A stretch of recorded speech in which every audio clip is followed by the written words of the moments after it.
Hi there, I'd like to talk to you today about my 5-step approach towards natural conception, and today we're going to be talking about our third step, which is CAM.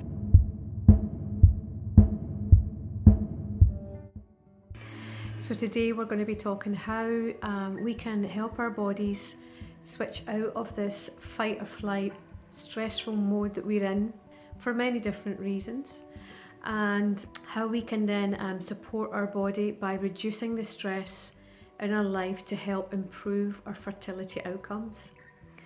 Now, I understand how stressful it is when you're going through infertility issues and people are trying to support you, and they will use words like, don't stress about it, it will happen, it'll come, and I remember very clearly at the time feeling very frustrated and quite annoyed because I didn't feel that anyone understood. Unless you're going through an infertility yourself, I don't think they ever understood how stressful this is. So I want to explain to you today all about that biochemical pathway of how the body produces our stress hormones, cortisol, at the same time we're producing our sex hormones. I also want to just talk about how stress comes in many different forms, and that's not only just because we're stressed because we can't conceive, but stress through our jobs, through family commitments, stress maybe that's been caused between the couple themselves because they're not able to conceive, and the pressure that puts on a couple. And also how we can really maybe start to delve into looking at what else in our life is causing us stress. Is that maybe things like intensely exercising? Maybe it's particular foods that we're eating that's causing an inflammatory problem in the body, and then that's also causing us stress. But I want to help you to kind of delve into and really look deep into confronting some of the issues of what's causing me stress in my life and how can I manage that. Because I do believe that if once we understand how the body produces our stress hormones and how that's impacting our sex hormones and then our development of our quality eggs and sperm, and how we can, as much as possible, help our body to try to navigate round about all of these external issues that are coming into our life that are causing us this impact and this stress inside our body. But to start with, the steroidogenesis pathway is the pathway in which our body creates our stress hormone and our sex hormones. So they both work along the same pathway. Now, our sex hormones and cortisol, they're all made from cholesterol. And cholesterol produces something called pregnenolone. And pregnenolone then goes on further down this biochemical pathway, to make our cortisol and our stress hormones. But the body will always prioritize to produce cortisol to keep us moving forward and running away from this perceived danger instead of actually having time to make a baby. So again, trying to find the sources of where your stress is coming from, considering maybe your work, possible relationship issues, family issues, but really delving deep into finding the source of where these underlying stressors are coming from in your life.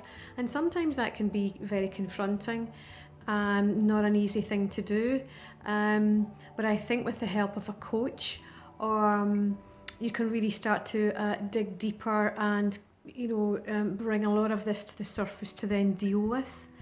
I also think as a couple are struggling to have a child, the relationship between the two can sometimes become very strained, and maybe there also develop some sort of intimacy issues, because at the end your end goal is always to try to have a child, and if that's not successful, that can put a lot of pressure onto some couples.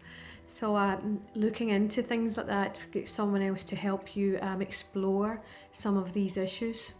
I also think things like journaling for yourself, writing down your feelings, writing down your story and your experience as you're going through your fertility treatments possibly, and just getting a lot of stuff out of your head onto a piece of paper can often help.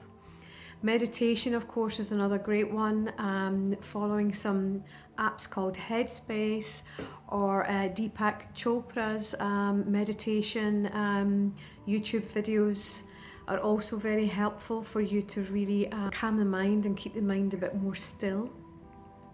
Also, maybe getting out in nature, being in nature, hearing the birds sing and giving yourself time. I think that's the most important thing that I'm trying to advise, is to really step back from life and dig deeper into yourself and give yourself space and quiet time.